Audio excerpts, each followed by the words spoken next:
चलो मित्रों, most time भी सवाल आयो मध्यकालीन साहित्य। आमांथी नाना प्रश्नों भी घणा बधा पूछी शके, एटला बधा साहित्यनी रचना छे। अंदर बात करिए मध्यकालीन साहित्य।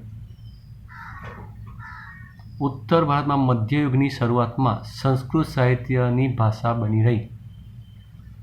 उत्तर भारत में मध्ययुगनी शुरुआत में संस्कृत ए साहित्यनी भाषा बनी रही। मोटा भागનું साहित्य संस्कृत भाषा में रहाયું હતું। आ युग में काश्मीर में बे महान ग्रंथों लखाया, जेमां पहलो हतो सोमदेवनो कथा सरित सागर और बीजो हतो कल्हणनो राजतरंगिणी। उत्तर भारत में मध्ययुगनी शुरुआत में संस्कृत साहित्यनी भाषा बनी रही। मोटा भागનું साहित्य संस्कृत भाषा में लखाયું और आ युग में काश्मीर में बे महान ग्रंथों लखाया, जेमां पहलो हतो सोमदेव रचित कथा सरित सागर और बीजो कल्हणनो राजतरंगिणी। एमां राजतरंगिणी काश्मीरना इतिहासने आलेखतो अत्यंत महत्वपूर्ण ग्रंथ छे। एमां जे राजतरंगिणी छे ए ग्रंथ एक काश्मीरनो इतिहास आलेखतो सौथी महत्वपूर्ण ग्रंथ छे।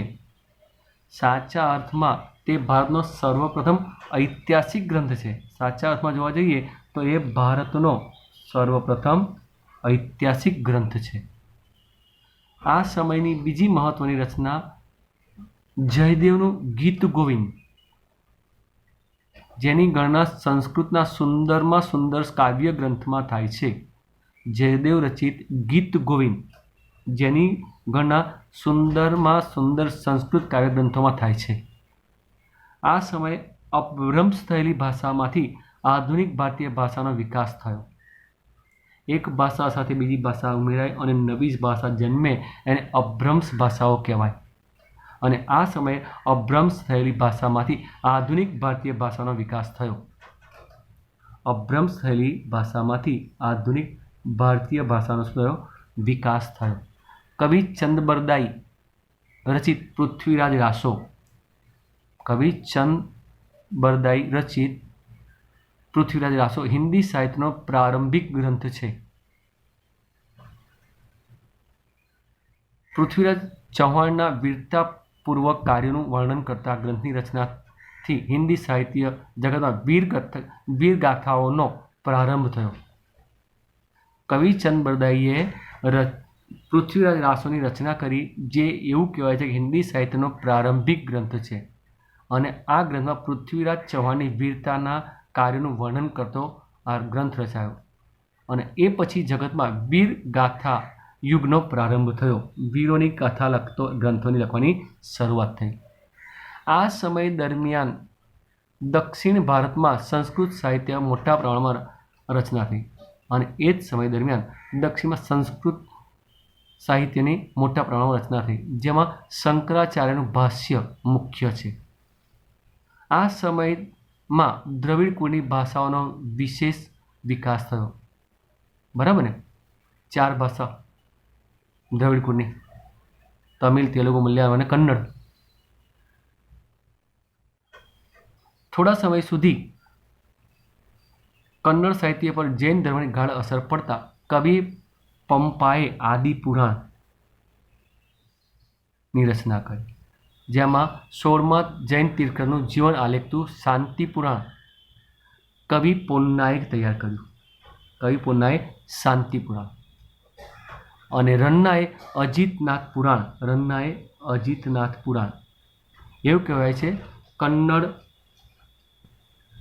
भाषानी 3 मुख्य जोड़ी अथवा त्रिपुटी, एमां कवि पोन्ना, रन्ना अने पंपा। पंपा, पोन्ना और रन्ना आ 3 त्रिपुटी कहेवाय कन्नड़ साहित्यनी। ए युग में कवि पंपा, पोन्ना और रत्ना ए प्रारंभिक कन्नड़ साहित्यनी त्रिपुटी तरीके ओळखाय छे। कवि कंबले तमिल भाषा में रामायण की रचना करी। कवि कंबले तमिल भाषा में रामायण की रचना करी। आ उपरांत तमिल भाषा में अन्य प्रसिद्ध साहित्यों पण रचायो। भारतीय भाषाओं विकास और साहित्य कृतिओनी रचना दिल्ली सल्तनत काल में वेगळी बनी। आ भारतीय भाषाओं विकास और साहित्य कृतिओनी रचना દિલ્હી સલ્તનત કાળ દરમિયાન વેગળી બની. હિન્દી ભાષાના બે સ્વરૂપ હતા, એક વ્રજબોલી અને બીજું ખડી બોલી. પણ સાહિત્યિક રચનાઓમાં વિનિયોગ થવા લાગ્યો. આ બંને ભાષાઓ અનેક ભક્તિ ગીતોની રચાયા. હિન્દી અને ગુજરાતી ભાષા સાથે મળતી આવતી રાજસ્થાની ભાષામાં વીરગાથાઓ લખાઈ. હિન્દી અને ગુજરાતી કોમ્બિનેશન કહો તો એને મળતી આવતી ભાષા એટલે મારવાડી ભાષા રાજસ્થાની, જેમાં આલ્હા, ઉદલ, બિસલદેવ અને રાસો આ સમયની વિખ્યાત વીરગાથાઓ હતી.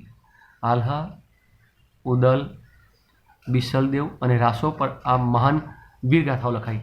આ ઉપરાંત અન્ય આધુનિક ભારતીય ભાષાઓમાં પણ સાહિત્ય રચાયું શરૂ થયું. મુલ્લા દાઉદ રચિત ચંદ્રયાન અવધી ભાષાનો સૌથી જૂનો ગ્રંથ ગણાય છે. જો કે પ્રાચીન ગ્રંથ પરના ભાષ્યો હજુ પણ આ સમયે સંસ્કૃત ભાષામાં જ લખાતા હતા. મુલ્લા દાઉદ રચિત ચંદ્રયાન એ અવધી ભાષાનો સૌથી જૂનો ગ્રંથ મનાય છે. છતાં બી મોટાભાગના ગ્રંથ પરનો ભાષ્યો હજુ પણ સંસ્કૃત ભાષામાં રચાતા હતા.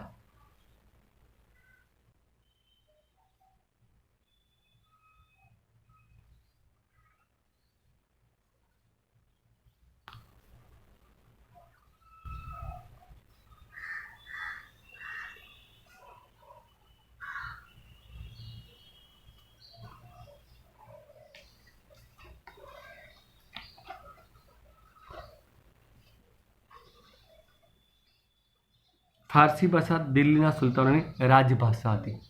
ફારસી ભાષા એ દિલ્હીના સુલતાનોની રાજભાષા હતી, રાજ્ય બોલાતી ભાષા. તેના સાહિત્યની અસરરૂપે અનેક ફારસી શબ્દોનો સમાવેશ ભારતીય ભાષામાં થયેલો જોવા મળે છે. આ યુગમાં અનેક ઇતિહાસકારો થયા, જ્યાં જિયાઉદ્દીન બર્નીએ તારીખે ફિરોઝશાહી, જેમાં અનેક ઇતિહાસકારો થયા, એમાં જિયાઉદ્દીન બર્નીએ તારીખે ફિરોઝશાહી ની રચના કરી, જેમાં ખલજીએ તુગલક વંશના રાજ્યનું વિસ્તૃત વર્ણન અથવા તો વિવરણ કરવામાં આવ્યું છે. તેણે રાજકીય સિદ્ધાંતો પર ફતવે જહાંદારી, ફતવાનો મતલબ થાય નિયમો, કાયદાઓ, ફતવે જહાંદારી નામનો ગ્રંથ લખ્યો. અમીર ખુસરો આ સમયનો સૌથી મહાન સાહિત્યકાર હતો. તે એક કવિ, અમીર ખુસરો એક સામાન્ય વ્યક્તિ હતો, એક કવિ, ઇતિહાસકાર, રહસ્યવાદી સંત, સંગીતકાર હતો. સુપ્રસિદ્ધ હઝરત નિઝામુદ્દીન ઓલિયા એના ગુરુ હતા. અમીર ખુસરો આ સમયનો સૌથી મહાન સાહિત્યકાર કહેવાય છે. તે એક કવિ, ઇતિહાસકાર, રહસ્યવાદી સંત, સંગીતકાર હતો. તે હઝરત નિઝામુદ્દીન ઓલિયાના શિષ્ય હતો, અથવા એવું કહી શકાય સુપ્રસિદ્ધ હઝરત નિઝામુદ્દીન ઓલિયા તેના ગુરુ હતા.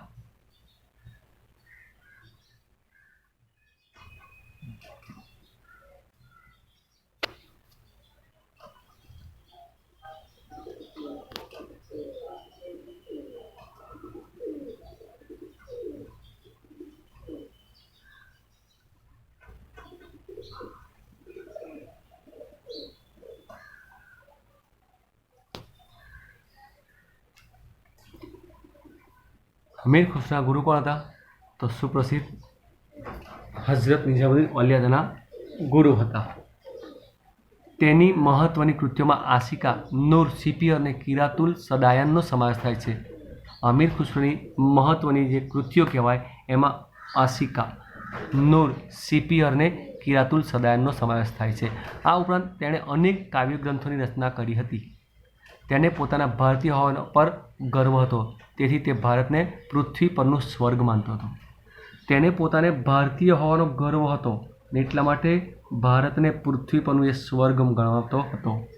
તેણે પોતાના પુસ્તકોમાં ભારતનું વાતાવરણ, એની સુંદરતા, એની ઇમારતો અને એણે જ્ઞાન વિજ્ઞાનના પુષ્કળ વખાણ કર્યા છે. તે દ્રઢપણે માનતો હતો કે હિન્દુ ધર્મનું સારા તત્વ અનેક રીતે ઇસ્લામ સાથે મળતું આવે છે. એવું માનતો હતો કે હિન્દુ ધર્મનું સારા તત્વ એ ઇસ્લામ ધર્મ સાથે મળતું આવે છે. તે દિલ્હીની આજુબાજુ બોલવામાં આવતી ભાષાને હિન્દવી કહેતો અને તેને પોતાની માતૃભાષા ગણાવે છે. અમીર ખુસરો એ ભારતના ભારોભાર વખાણ કર્યા છે એના વાતાવરણના, અને એને ભારતીય હોવાનો ગર્વ હતો. તે ભારતને સ્વર્ગ માનતો હતો દુનિયાનું, પૃથ્વીનું. બીજું કે તે હિન્દુ ધર્મનું સારસ્વત્વ અનેક રીતે ઇસ્લામ ધર્મ મળતો હોય છે એવું કહેતો હતો, અને દિલ્હીની આજુબાજુ જે હિન્દી ભાષા બોલાતી હતી એને હિન્દી બી કહેતો હતો, અને પોતાની માતૃભાષા ગણાવે છે. આ ભાષામાં તેમણે અનેક કવિતાઓ રચી છે.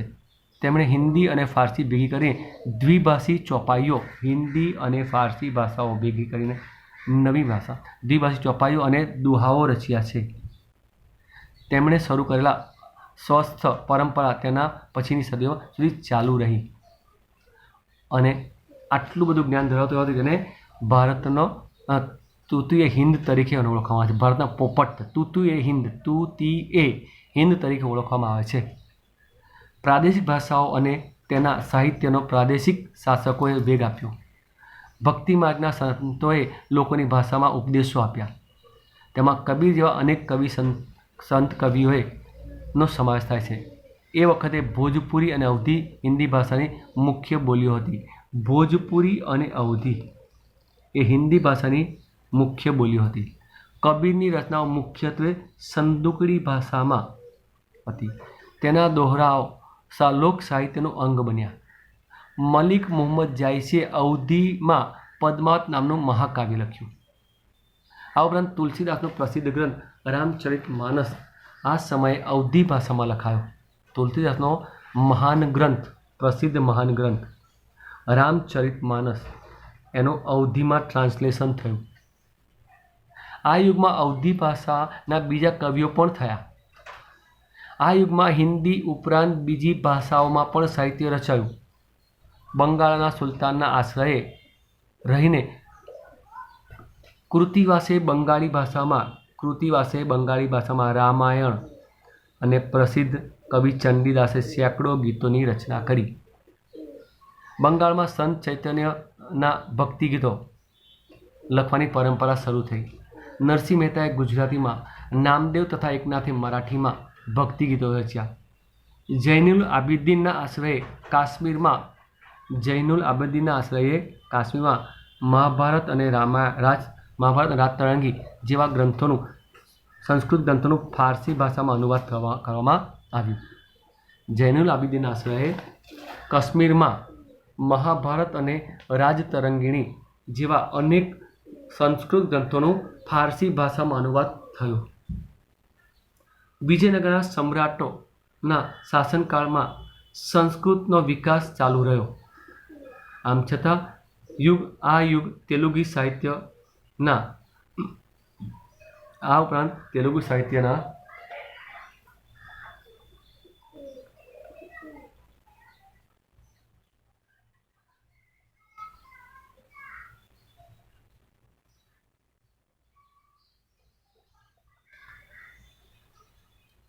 વિજયનગરના સમ્રાટનો શાસનકાળ સંસ્કૃતનો વિકાસ ચાલુ રહ્યો. આમ છતાં આ યુગના તેલુગુ સાહિત્યના વિકાસનો મહત્વપૂર્ણ કાળ કહેવાય છે. આ સમયે તેલુગુ સાહિત્ય વિકાસ પામ્યું હતું. વિજયનગરનો મહાન સમ્રાટ કૃષ્ણદેવરાય તેલુગુ ભાષા અને સંસ્કૃત ભાષાનો એ લેખક હતો. તેણે આમુક્તમાલ્યદા કયો ગ્રંથ? આમુક્તમાલ્યદાના ગ્રંથની રચના કરી હતી.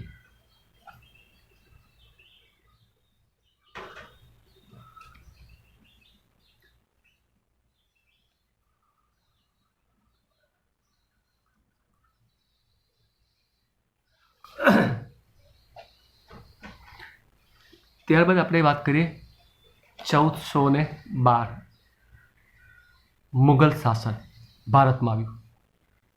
મુગલ શાસન દરમિયાન વાસ્તુકલા અને અન્ય કલાનો સાથે સાહિત્ય કલાનો પણ વિકાસ થયો હતો. વાસ્તુકલા, બાંધકામ, અન્ય કલા અને સાહિત્ય કલાનો પણ વિકાસ થયો હતો. પ્રથમ મુગલ બાદશાહ બાબર તુર્કી ભાષામાં તુઝુકે બાબરી નામની આત્મકથા લખી. પ્રથમ મુગલ બાદશાહ બાબરના નામે તુર્કી ભાષામાં તુઝુકે બાબરી નામની આત્મકથા લખી, જેનું ફારસીમાં બાબર નામથી ભાષાંતર કરવામાં આવ્યું. હુમાયુની બહેન ગુલબદન બેગમે હુમાયુનામા લખ્યું. જહાંગીરે તુઝુક એ જહાંગીરી નામની પોતાની આત્મકથા લખી. ઔરંગઝેબ પણ એક સિદ્ધ હસ્ત લેખક હતો. છેલ્લો મુગલ બાદશાહ બહાદુર શાહ જફર પણ એક ઉર્દુ કવિ હતો. મુગલ બાદશાહ બાબરે તુઝુક એ બાબરી, જેનું પાછળથી બાબર નામમાં ભાષાંતર થયું ફારસી ભાષામાં, હુમાયુની બહેન ગુલબદન બેગમે હુમાયુનામા લખી, જેમાં હુમાયુનું આત્મકથા હતી. જહાંગીરે તુઝુક એ જહાંગીરી નામની પોતાની આત્મકથા લખી. ઔરંગઝેબ પણ એક સિદ્ધ હસ્ત લેખક હતો. છેલ્લો મુગલ બાદશાહ બહાદુર શાહ જફર એ ઉર્દુ કવિ હતો. તુલસીદાસ અને સુરદાસ આ યુગમાં હિન્દી ભાષાના મહાન સાહિત્યકારો થઈ ગયા. કવિ કેશવદાસે પ્રેમ અને વિરહના વિષય પર સાહિત્ય રચ્યું. રહીમના દોહાઓ દેશના ઘણા ભાગોમાં આજે પણ પ્રસિદ્ધ છે. રહીમના દોહા આજે પણ પ્રસિદ્ધ છે. તમે હિન્દી ભણતા હો તો હિન્દીમાં આવતા હતા દોહાઓ. આ સમયે ફારસી ભાષામાં પણ અનેક નોંધપાત્ર પુસ્તકો લખાયા અને એ જ સમયે ફારસી ભાષામાં પણ અનેક પુસ્તકો લખાયા. એમાં અબુ ફઝલે આઈને અકબરી અને અકબરનામા લખ્યું. અબુ ફઝલે આઈને અકબરી અને અકબરનામા લખ્યું. આઈને અકબરીમાં ભારતીય રીતિ રિવાજો, શિષ્ટાચારો, ધર્મ દર્શન, આર્થિક સ્થિતિ અને જીવનના લગભગ તમામ પાસાઓનું વિસ્તૃત વર્ણન કરવામાં આવ્યું છે. આ સમયે ફારસી ભાષામાં અનેક નોંધપાત્ર પુસ્તકો લખાયા. અબુ ફઝલે આઈને અકબરી અને અકબરનામા લખ્યું. આઈને અકબરીમાં ભારતીય રીતિ રિવાજો, શિષ્ટાચાર, ધર્મદર્શન, આર્થિક સ્થિતિ અને જીવનને લગતા તમામ પાસાઓનું વર્ણન કરવામાં આવ્યું છે. એક ઐતિહાસિક કૃતિ તરીકે આ ગ્રંથ ઘણો જ મૂલ્યવાન છે. અબુ ફઝલનો ભાઈ ફૈઝી એ ફારસી ભાષાનો મહાન કવિ હતો. તેણે અનેક સંસ્કૃત ગ્રંથોના ફારસી ભાષામાં અનુવાદ કર્યા. અકબરે તો મહાભારત, રામાયણ, અથર્વવેદ, ભાગવદ ગીતા અને પંચતંત્ર જેવા ગ્રંથોનું અનુવાદ કરવા માટે એક અલગ ખાતાની રચના કરી હતી. અકબરના સમય ઇતિહાસના ઘણા ગ્રંથો લખાયા. અકબરનો ઉછેર હિન્દુ રાજા જોડે થયો, એટલે એને હિન્દુ ધર્મ પ્રત્યે થોડો લગાવ વધારે હતો અને એટલા માટે એણે જોધા સાથે લગ્ન પણ કરેલા. અને એણે આ બધા ગ્રંથોનું ફારસી ભાષા અનુવાદ કરવા માટે એક અલગ ખાતું બનાવેલું, એક અલગ વિભાગ બનાવેલો. ખાતું એટલે વિભાગ, સાહિત્ય વિભાગ. એમાં મહાભારત, રામાયણ, અથર્વવેદ, ભગવદ્ ગીતા, પંચતંત્ર જેવા ગ્રંથોનું એણે મોટે ભાગનું ફારસી ભાષા અનુવાદ કરાયેલું.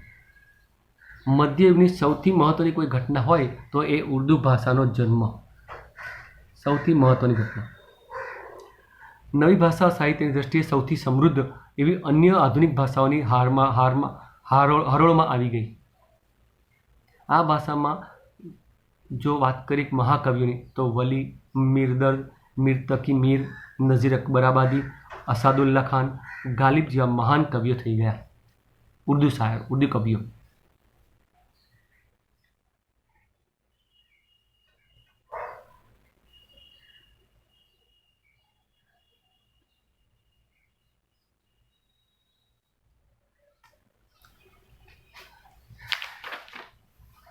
અઢારમી સદીમાં ઉર્દુ ગદ્યનો પણ વિકાસ થયો. કાવ્ય ગ્રંથ પછી ઉર્દુ ગદ્ય ગ્રંથોનો પણ વિકાસ થયો. સંસ્કૃતના મોટાભાગના ઐતિહાસિક ગ્રંથોનું ઉર્દુ ભાષામાં શું થયું? ભાષાંતર થયું. તદુપરાંત ઉર્દુમાં અનેક મૌલિક ગ્રંથો પણ તૈયાર થયા, જેમાં મોહમ્મદ હુસેન આઝાદનો દરબારે અકબરી મહત્વનો ગ્રંથ ગણાય છે. જેમાં મોહમ્મદ હુસેન આઝાદનો દરબારે અકબરી એ મહત્વનો ગ્રંથ ગણાય છે. હવે આપણે વાત કરીએ વર્લ્ડ લેવલની ઓક્સફોર્ડ યુનિવર્સિટી, બધી જે મોટી મોટી યુનિવર્સિટી છે ને એની વાત કરીએ. એ અત્યારે છે, પણ પ્રાચીન સમયમાં મહાન યુનિવર્સિટીઓ જ્યાં લોકો વિદેશથી આપણા ત્યાં ભણવા આવતા ભારતમાં, એવી યુનિવર્સિટીઓની જેને આપણે વિદ્યાપીઠો કહીએ છીએ, એવી નાલંદા, વલ્લભી અને તક્ષશિલા એ મુખ્ય વિદ્યાપીઠો હતી. આ ઉપરાંત વારાણસીમાં કાશી વિદ્યાપીઠ બી હતી, જ્યાં અલગ અલગ 64 કલાઓનું જ્ઞાન આપવામાં આવતું હતું. જે આજની આટલી બધી યુનિવર્સિટીઓ છે વર્લ્ડમાં, આટલો બધો સાહિત્ય, આટલો વિકાસ થયો, પણ આટલી બધી ભાષાઓ, આટલી બધી જાતિ હોવાથી હજુ બી આટલા બધા વિષય કોઈ યુનિવર્સિટીમાં ભણાવવા નથીમાં આવતો. જે આપણે 64 પ્રકારના વિષયો ભણાવતા હતા આપણી વિદ્યાપીઠો, અને એ ફ્રી ઓફ ચાર્જ.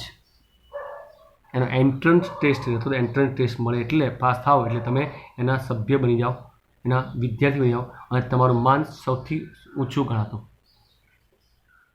એવી આપણે વિદ્યાપીઠોની વાત કરીએ, જેને અત્યારની ભાષામાં યુનિવર્સિટીઓ કહેવાય. બિહારના પહેલું નાલંદા. બિહારના પાટણ જિલ્લાના બડગાંવ નામના ગામ પાસે પ્રાચીન નાલંદા વિદ્યાપીઠ આવેલી છે. ભારતીય સંસ્કૃતિમાં બૌદ્ધ અને જૈન પરંપરા નાલંદાનું મહત્વ ઘણું છે. ભારતીય સંસ્કૃતિમાં બૌદ્ધ અને જૈન પરંપરામાં નાલંદા વિદ્યાપીઠનું મહત્વ ઘણું છે. આ પ્રાચીન વિદ્યાપીઠમાં મહાવીર સ્વામીએ 14 ચાતુર્માસ કર્યા હોવાથી આ સ્થળ જૈન તીર્થ બન્યું છે. મહાવીર સ્વામીએ 14 ચતુર્માસ કરેલા અને એટલા માટે તે જૈન તીર્થકર બન્યું. 5મી સદીમાં કુમારગુપ્તે અહીંયા એક વિહાર બંધાવેલું. ત્યાર પછી નાલંદાની પ્રસિદ્ધિમાં વધારો થયો હતો. ત્યાં હજારો હસ્તલિખિત ગ્રંથોના અમૂલ્ય ભંડારો હતા. નાલંદા વિશ્વવિદ્યાલય હતું. વિશ્વવિદ્યાલય યુનિવર્સિટી વર્લ્ડ લેવલની ભારતીય સંસ્કૃતિ આ એક તીર્થધામ હતું. દેશ પરદેશથી વિદ્યાર્થીઓ અહીંયા અભ્યાસ કરવા આવતા. મહાન મુસાફર યુ.એન. સ્વાંગ પણ અહીંયા આવેલો. આજે તો આ મહાન વિશ્વવિદ્યાલય માત્ર એક ખંડેર જ જોવા મળે છે. આમ છતાંય તે ખંડેરો ફરતા પણ દેશની ભવ્ય સંસ્કૃતિની એક ઝાંખી થઈ શકે છે. એક ખંડેર જો તો એમ થાય કે આટલું મોટું વિશાળ બાંધકામ, આટલા બધા લોકો અહીંયા ભણતા હશે, આટલી સરસ વ્યવસ્થા હશે, એનું તમે અનુમાન લગાવી શકો છો.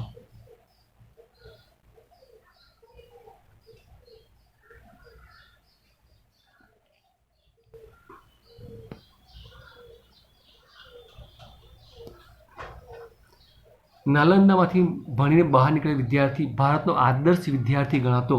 જે વિદ્યાર્થી નાલંદામાં ભણી નીકળે એ ભારતનો આદર્શ વિદ્યાર્થી ગણાય. એનું માન સન્માન સમાજ સૌથી શ્રેષ્ઠ રહેતું. ઈસવીની 5મી થી 11મી સદીમાં દરમિયાન નાલંદા શિક્ષણના સર્વોત્તમ સ્થાને હતું, શ્રેષ્ઠ. 5મી સદી 11મી સદીમાં નાલંદાનું નામ વર્લ્ડ લેવલે સૌથી શ્રેષ્ઠ હતું. આ સમયે ભારતમાં વિશ્વભરમાં શ્રેષ્ઠતમ ગણાય તેવા ગ્રંથાલયો એટલે કે લાઇબ્રેરીઓ હતી. તક્ષશિલા તેમજ નાલંદા વિદ્યાપીઠમાં આવેલા ગ્રંથાલયોમાં અભ્યાસ અને સંશોધન કરવા માટે દેશ વિદેશમાંથી અનેક વિદ્યાર્થીઓ આવતા. તક્ષશિલા અને નાલંદા વિદ્યાપીઠમાં જે ગ્રંથાલયોનો અભ્યાસ અને સંશોધન કરવા માટે દેશ વિદેશથી અનેક વિદ્યાર્થીઓ આવતા.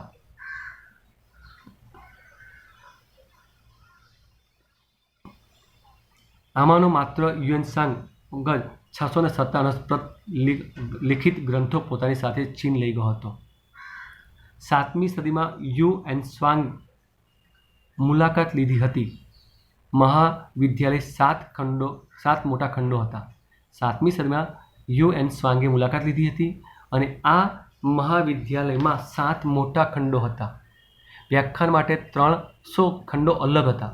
300 રૂમ જ્યાં વિદ્યાર્થીઓને ભણાવવા હોય. વિદ્યાર્થીઓને રહેવા માટેને ખાસ મઠો બાંધવાયેલા, રહેવા માટેની જગ્યા અલગ. વિદ્યાપીઠને નિર્વાહ માટે અનેક ગામોનું દાન મળ્યા હતા અને આ વિદ્યાપીઠ ચલાવવા માટે અનેક ગામોનું દાન આપવામાં આવતું. એટલે કે ત્યાં ભણતા વિદ્યાર્થીને રૂપિયો ખર્ચવા નહીં, ત્યાં આગળ ભણાવતા જે આચાર્યો હતો એમને પણ એ પૈસા કે જે કંઈ મળતું એમાંથી વિદ્યાર્થીઓને ભણાવતા અને રાખતા, ખવડાવતા, પીવડાવતા. ગામોની આવકમાંથી વિદ્યાર્થીઓને ભોજન અને વસ્ત્રો વિના મૂલ્યે પૂરા પાડવામાં આવતા. અહીંના ગ્રંથાલયવાળો વિસ્તાર ધર્મગંજ તરીકે ઓળખાતો. અહીંયા જે ગ્રંથાલય હતું, જે લાઇબ્રેરી એને ધર્મગંજ કહેવાતું. એ લગભગ 5 માળનું એવું કહેવાય છે. ઈસવીસન 5મી થી 11મી સદી સુધી નાલંદાની ખ્યાતિ અને સુપ્રસિદ્ધિ વિદ્યાના કેન્દ્ર તરીકે રહી હતી. 5 થી લઈને 11, 600 વર્ષ સુધી વિદ્યાનું કેન્દ્ર હતું. અને એ જ સમયે બીજી વિદ્યાપીઠ તક્ષશિલા. વર્તમાન સમયમાં પાકિસ્તાનમાં આવેલ રાવલપિંડીમાં પશ્ચિમે પ્રાચીન તક્ષશિલા વિદ્યાપીઠ હતી. અત્યારે પાકિસ્તાનમાં જે રાવલપિંડી છે ત્યાં આ વિદ્યાપીઠ હતી. પ્રાચીન ગાંધાર પ્રદેશની રાજધાનીનું શહેર હતું. એ ગાંધાર પ્રદેશ કહેવાતો એ સમયે પાકિસ્તાન.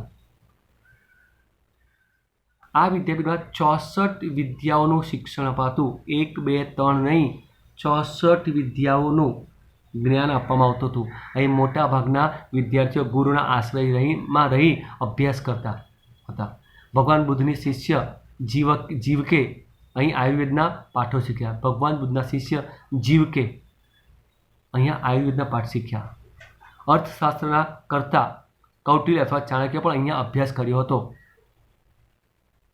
દંતકથા અનુસાર રઘુકુળમાં જન્મેલા રામના ભાઈ ભરતના પુત્ર તક્ષ પરથી આ સ્થળનું નામ તક્ષશિલા પાડવામાં આવ્યું હોય એવું મનાય છે. રામના ભાઈ ભરતનો પુત્ર હતો તક્ષ અને એ તક્ષના નામ પરથી આ વિદ્યાપીઠનું નામ તક્ષશિલા પાડવામાં આવ્યું હતું. 7મા સૈકામાં એ મહત્વના વિદ્યા કેન્દ્ર તરીકે જાણીતું. 7મી સદીમાં મહત્વનું વિદ્યા કેન્દ્ર હતું. વિદ્યાર્થીઓને જે વિષયમાં રસ હોય તેનું શિક્ષણ આપવામાં આવતું, જે આજે ફોરેન સિસ્ટમ છે, આપણા દેશમાં નથી. ફોરેનમાં બાળક પ્લે ગ્રુપમાં પહેલી કેજી બીજી કેજી જાય ત્યારે એનો મગજને તપાસી લેવામાં આવે છે, ચેક કરવામાં કે આ બાળકને શેમાં રસ છે, અને પછી પહેલેથી જ એમાં એ લોકોને શીખવાડવામાં આવે છે, જેથી એ મોટા થાય તો એક ક્ષેત્રમાં નિષ્ણાત બને. આવું જ શિક્ષણ પ્રાચીન સમયમાં નાલંદામાં અને તક્ષશિલામાં આપવામાં આવતું. અને ખાસ કરીને તક્ષશિલામાં વિદ્યાર્થીને જેમાં રસ હોય, જે વિષય રસ, એ જ વિષયને ભણાવવામાં આવતો. શિક્ષક પોતેની ઈચ્છા પ્રમાણે ગમે તેટલા વિદ્યાર્થીને ભણાવતા, છતાં સામાન્ય રીતે એક શિક્ષકની પાસે 20 વિદ્યાર્થીઓ ભણતા. શિક્ષક ઈચ્છે એટલે વિદ્યાર્થી ભણી શકે, પણ સામાન્ય રીતે એક શિક્ષક પાસે 20 વિદ્યાર્થીઓ હોય. આજની જેમની 100 ભરેલા હોય, ઘેટાની જેમ 20 વિદ્યાર્થીઓ ભણે. કદાચ શિક્ષક ઈચ્છે તો 2-5 વધારે લઈ શકતા. વારાણસી, રાજગૃહ, મિથિલા અને ઉજ્જૈન. વારાણસી, રાજગૃહ, મિથિલા અને ઉજ્જૈન.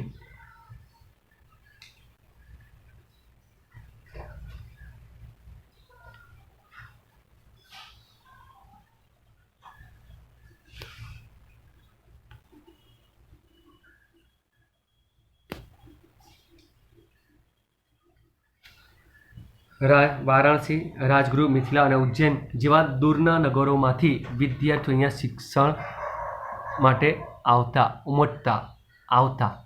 વારાણસીના રાજગુરુઓ અહીંયા જો શિક્ષણ લેતા હતા. કૌશલ્યના રાજા પ્રશ્નજીત, વ્યાકરણશાસ્ત્રી પાણિની, રાજનીતિજ્ઞ કૌટિલ્ય પણ અહીંયા શિક્ષણ લીધું હોવાનું મનાય છે. વારાણસીના રાજકુમારો અહીંયા શિક્ષણ લેતા. કૌશલના રાજા પ્રશ્નજીત, વ્યાકરણ ગ્રંથની રચના કરનાર વ્યાકરણશાસ્ત્રી પાણિની, રાજનૈતિક તજજ્ઞ કૌટિલ્યએ અહીંયા શિક્ષણ મેળવ્યું એવું માનવામાં આવે છે. તક્ષશિલા ઉચ્ચ શિક્ષણનું કેન્દ્ર હતું. સામાન્ય સ્થિતિના વિદ્યાર્થીઓએ ગુરુના ઘરે રહીને ભણતા. સામાન્ય સ્થિતિવાળા હોય એ વિદ્યાર્થીઓ ગુરુના ઘરે રહી અને ત્યાં ભણે. અહીં વેદ, શસ્ત્રક્રિયા, જેને સર્જન કહેવાય તે શસ્ત્રક્રિયા, ગજવિદ્યા, ધનુર્વિદ્યા, વ્યાકરણ, તત્વજ્ઞાન, યુદ્ધવિદ્યા, ખગોળ, જ્યોતિષ વગેરેનું શિક્ષણ આપવામાં આવતું.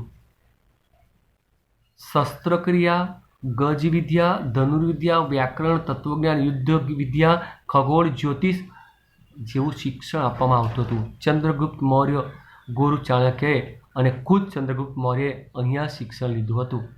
ચંદ્રગુપ્ત મૌર્યએ અને એના ગુરુ ચાણક્યએ અહીંયા શિક્ષણ મેળવ્યું હતું.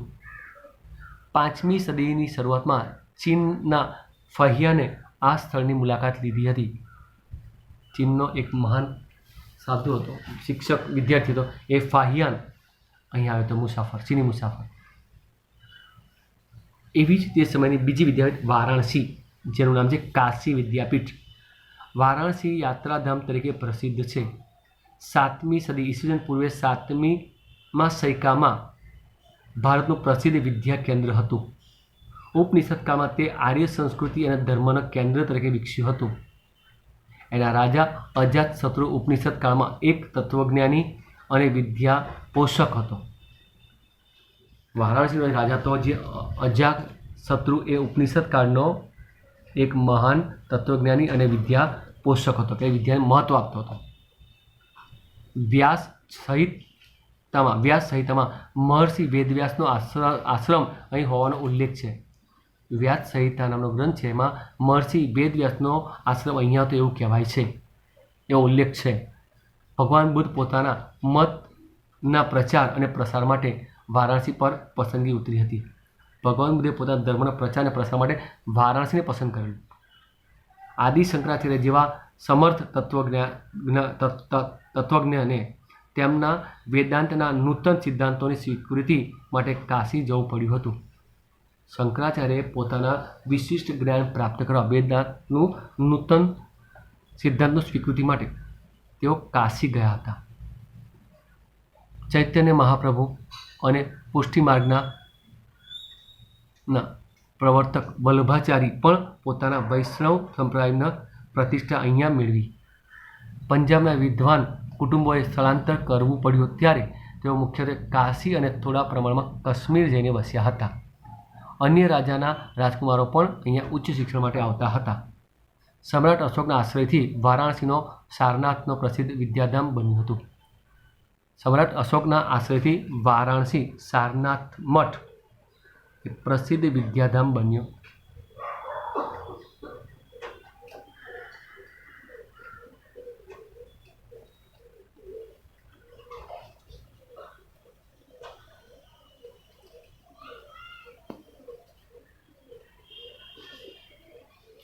ત્યાર પછી એટલી એક મહત્વની વિદ્યાપીઠ વલભી, જે ભાવનગરથી નજીક વલભી ગામ છે ત્યાં હતી. ઈસવીસનના 7મા શતકમાં ગુજરાતનું આ વિદ્યાધામ અતિ પ્રસિદ્ધ શિક્ષણ કેન્દ્ર હતું. વલભીને વિશાળ અને અત્યંત પ્રસિદ્ધ વિદ્યાધામ બનાવવામાં મૈત્રક વંશના તત્કાલીન શાસકો અને નાગરિકોનો મોટો ભાગ ભજવ્યો હતો. ઈસવીસનના 7મા શતકમાં એટલે કે 7મી સદીમાં ગુજરાતમાં આ વિદ્યાધામ અતિ પ્રસિદ્ધ શિક્ષણનું કેન્દ્ર હતું. ગુજરાતનું સૌથી પ્રસિદ્ધ કેન્દ્ર. વલભીને વિશાળ અને અત્યંત પ્રસિદ્ધ વિદ્યાધામ બનાવવામાં મૈત્રક વંશના તત્કાલીન શાસકો અને નાગરિકોનો મોટો ફાળો હતો. 7મી સદીમાં ભિક્ષુ વિદ્યાર્થીઓ રહેતા હતા. 7મી સદીમાં અહીંયા ભિક્ષુ વિદ્યાર્થીઓ રહેતા હતા. વલભી ત્યારે બૌદ્ધ મતના હીનયાન પંથનું કેન્દ્ર હતું. બૌદ્ધ ધર્મના 2 પંથ આવે, એક મહાયાન અને બીજો હીનયાન. આ બંને પણ 7મા શતકની એટલે કે 7મા સદીના મધ્યમાં પ્રસિદ્ધ બૌદ્ધ વિદ્વાનો સ્થિરમતી અને ગુણમતી વલભીના અગ્રગણી આચાર્ય હતા. 7મી સદીની વાત કરીએ તો બૌદ્ધ વિદ્વાનો સ્થિરમતી અને ગુણમતી આના અગ્રણીય આચાર્ય હતા. દૂર દૂરના ગંગા યમુનાના વિસ્તારમાંથી બ્રાહ્મણ વિદ્યાર્થીઓ અહીંયા ઉચ્ચ અભ્યાસ માટે આવતા હતા. ચીની પ્રવાસી ઇત્સુંગે નોંધ્યું છે કે વલભી પૂર્વ ભારતની પ્રસિદ્ધ શિક્ષણ સંસ્થા નાલંદા સાથે સ્પર્ધા કરતી હતી. ઇત્સુંગે એવું લખ્યું હતું કે વલભીની કોમ્પિટિશન એ પ્રસિદ્ધ વિદ્યાધામ તરીકે નાલંદા સાથેની કોમ્પિટિશન હતી એ જમાનામાં. વલભી એક રાજધાની અને આંતરરાષ્ટ્રીય બંદર પણ હતું. વલભીના શાસક મૈત્રક રાજ્યો પણ વિદ્યા અને વિદ્યાપીઠના મહાન આશ્રયદાતાઓ હતા. આ વલભી વિદ્યાપીઠને ચલાવવામાં મૈત્રક રાજ્યોએ મહત્વનો ફાળો આપ્યો હતો. પોતે વિદ્યા અને વિદ્યાપીઠના મહાન આશ્રયદાતાઓ હતા. એ બાબતની નોંધ લેવી પડે કે મૈત્રક વંશના રાજ્યો બૌદ્ધ ન હતા. મૈત્રક વંશના રાજ્યો બૌદ્ધ ન હતા, છતાં પણ તેમણે બૌદ્ધ ધર્મને મહત્વ આપીને આ વિદ્યાપીઠને પોતાનું યોગદાન આપ્યું હતું. પોતે બૌદ્ધ ધર્મી હતા, સનાતની ધર્મી હતા, છતાં આ સંસ્થાને મદદ કરતા હતા. પોતાનો ધર્મ અલગ છતાં બી એમણે બૌદ્ધ ધર્મને માન આપીને આ વિદ્યાપીઠને આગળ લાવેલા અને એની કોમ્પિટિશન નાલંદા સાથે હતી એવું ઇત્સુંગે નોંધેલું. ઈસવીસન 775માં અરબોએ આક્રમણ કર્યું અને મૈત્રકો પરાજિત થયા અને વિદ્યાપીઠ બંધ પડી. 775માં અરબોએ આક્રમણ કર્યું, મૈત્રક રાજાઓ હારી ગયા, વિદ્યાપીઠ બંધ પડી. અહીં પ્રસિદ્ધ વિદ્વાનોના નામ દરવાજા પર લખવામાં આવતા. જે મહાન વિદ્વાનો થઈ જાય એના દરેક વર્ગખંડ પર એમના નામ લખવામાં આવતા. વિદ્વાનો રાજ્ય સભામાં પોતાનું પંડિત્વ દાખવી રાજ્યતંત્રમાં ઉચ્ચ અધિકારો પ્રાપ્ત કરતા અને જે વિદ્વાનો હોય એ વખતે ત્યાંની રાજસભામાં આગવું સ્થાન ધરાવે અને પોતાના ઉચ્ચ અધિકારો પોતે ભોગવતા પ્રાપ્ત કરતા. આ જાણીતી વિદ્યાપીઠ હતી અને જ્ઞાન આરાધના તથા તેમની વિશિષ્ટ પ્રકારની શિક્ષણ પ્રણાલીને કારણે ભારત જ નહીં પરંતુ સમગ્ર સુસંસ્કૃત વિશ્વમાં તે પ્રસિદ્ધ થઈ હતી. આ જાણીતી વિદ્યાપીઠ હતી એ જ્ઞાનની આરાધના તથા તેની વિશિષ્ટ પ્રકારની શિક્ષણ પ્રણાલીને કારણે ભારતમાં જ નહીં પરંતુ તે સમયના સુસંસ્કૃત વિશ્વમાં તે પ્રસિદ્ધ થઈ હતી. આ વિદ્યાપીઠમાં દેશ પરદેશથી અભ્યાસ કરવા માટે વિદ્યાર્થીઓ આવતા.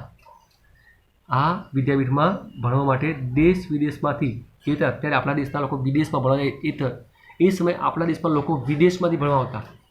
સાચા અર્થમાં તે આંતરરાષ્ટ્રીય વિદ્યાપીઠો હતી, ઇન્ટરનેશનલ યુનિવર્સિટીઓ હતી. હાર્વર્ડ ને ઓક્સફોર્ડ યુનિવર્સિટી છે એવી એ તો કંઈ નહીં એની ઘડી, એના કરતાં મહાન હતી. એમાં લગભગ પ્રત્યેક વિદ્યા શાખાઓનું શિક્ષણ અપાતું, દરેક બાબતનું શિક્ષણ અપાતું. આ બધી વિદ્યાપીઠમાં નિભાવ રાજાઓ અને શ્રેષ્ઠીઓએ આપેલા દાનમાંથી થતો. અને આ બધી વિદ્યાપીઠો જે ચલાવવાની, ખર્ચ કરવાનો એ બધું કોણ આપતું? રાજા અને તેના લોકો, શ્રેષ્ઠ દાનવીરો. તે હકીકતે સમાજની પણ વિદ્યા પ્રત્યેની પ્રીતિ અને નિષ્ઠા દર્શાવે છે. અને એ કહી શકાય કે રાજાઓ તો હતા જ, પણ તેના શ્રેષ્ઠીઓ, તેના નાગરિકો પણ એ વિદ્યા પ્રત્યેની પ્રીતિ એટલે કે પ્રેમ અને નિષ્ઠા દર્શાવે છે કે એ લોકોને બી એવું જ્ઞાન હતું કે ના, અભ્યાસ તો કરવો જોઈએ. ભારતીય વિદ્યા, કલા અને વિજ્ઞાનનું શિક્ષણ આપતી એ વિશ્વ વિખ્યાત યુનિવર્સિટીઓ હતી. ભારતીય વિદ્યા, કલા, જ્ઞાન વિજ્ઞાનનું શિક્ષણ આપતી એ વિશ્વવિખ્યાત વર્લ્ડ લેવલની યુનિવર્સિટીઓ હતી. ઓકે મિત્ર, ચોથો પાઠ પૂરો. આમાંથી IMP સવાલ પૂછાય છે દીકરા. મધ્યકાલીન સાહિત્ય, નાલંદા વિદ્યાપીઠ, તક્ષશિલા અને વલ્લભીની ટૂંકનોટ પૂછાય મિત્રો, યાદ રાખજો. ઓકે, વંદે માતરમ, જય હિન્દ.